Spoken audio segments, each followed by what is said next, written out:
নমস্কার বন্ধুরা, আজ আমি আপনাদের একটা নতুন ভিডিও শেয়ার করছি। ভালো লাগলে অবশ্যই ভিডিওটাকে লাইক করবেন, শেয়ার করবেন। চ্যানেলে নতুন বন্ধু হলে সাবস্ক্রাইব রাখার অনুরোধ রইল। আজ আমি আমার দাদার সঙ্গে কুমোরটুলি এসেছি, মা দুর্গাকে নিয়ে যাব। দাদার একমাত্র জোরের জন্যই আজ আমি এখানে এসেছি। এই যে আমার বড়দা, এত বছর ধরে ঠাকুর দেখতে আমি প্যান্ডেলে প্যান্ডেলে যেতাম। আজ আমি কুমোরটুলি থেকে ঠাকুর নিয়ে মানে মা উমাকে নিয়ে ঘরে যাব, যেখানে আমাদের পাড়ায় পুজোটা হবে।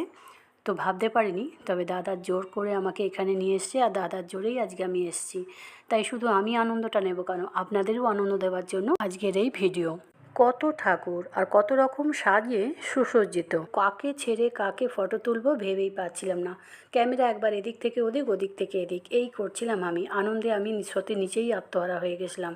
ভাবতে পারিনি এতটা আনন্দ পাবো, বা আপনাদের কতটা আনন্দ দিতে পারলাম আমি জানি না, তবে আমি খুবই আনন্দ উপভোগ করেছি। এবারে কলকাতায় আসা আমার সার্থক হয়েছে। আমি কোনোদিনও ভাবিনি কুমোরটুলিতে এসে এইভাবে আমি ফটো তুলতে পারবো, এত মা দুর্গার দেখা পাবো, বা মা দুর্গাকে নিজের হাতে নিয়ে যাব। সত্যি এই এত আনন্দ ধরে রাখতে না পেরে আপনাদেরকে শেয়ার করলাম। আপনারা অবশ্যই কমেন্ট করে জানাবেন যে আপনাদের কেমন লাগলো। জীবনে আমার প্রথম কুমোরটুলিতে আসা আর মা দুর্গাকে ঘরে নিয়ে আসা, খুবই আনন্দ পেয়েছি আমি।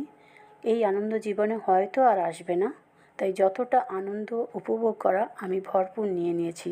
সেই আনন্দটাই আজকে আপনাদের শেয়ার করলাম আমি। মা দুর্গা উমাকে ঘরে নিয়ে যাব বলে গাড়িতে তোলা হচ্ছে, তাই ভিডিওটা এখানেই শেষ করতে হলো। আপনাদের কেমন লাগলো কমেন্ট করে জানাতে কিন্তু ভুলবেন না। পারলে একটা লাইক করবেন, চ্যানেলে নতুন বন্ধু হলে সাবস্ক্রাইব রাখার